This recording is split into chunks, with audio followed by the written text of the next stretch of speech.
5 recettes à la une, ça sent déjà bon.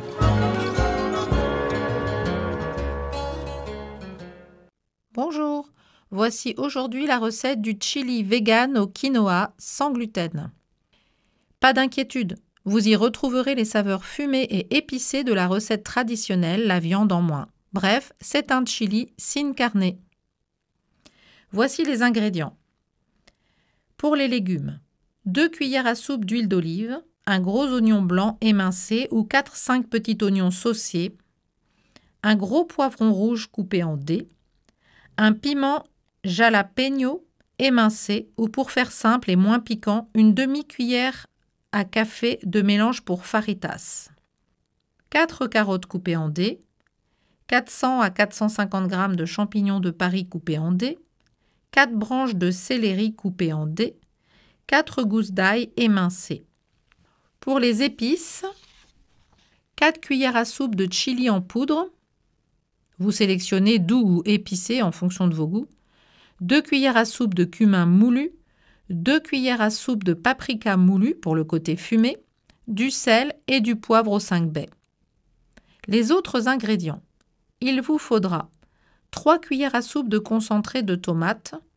2 boîtes de 425 g chacune de tomates coupées en dés, une demi-cuillère à café de sauce tabasco rouge ou verte qui est plus originale et moins pimentée, 420 ml d'eau et plus si besoin à doser à vue, 170 g de quinoa, 2 boîtes de 850 g chacune de haricots rouges de type Red Kidney Beans, légèrement égouttés, 2 boîtes de 850 g chacune de haricots noirs, légèrement égouttés également. En option, 1 ou 2 cuillères à soupe de sucre roux ou de sirop d'agave. Pour servir, préparez en option, mais non obligatoire, de la coriandre fraîche ciselée, un avocat que vous couperez en tranches, un deuxième piment jalapeños pour la déco, de la crème soja ou de la crème à base de noix de cajou épaisse, de type New Roots ou Bjorg que vous trouverez partout. Pour la préparation, rien de plus simple.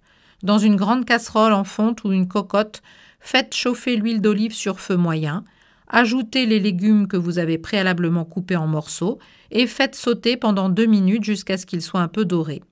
Ajoutez les épices, le sel, le poivre et le concentré de tomate mélangés, refaire cuire pendant 2 minutes, versez les tomates, l'eau et portez à ébullition cette fois.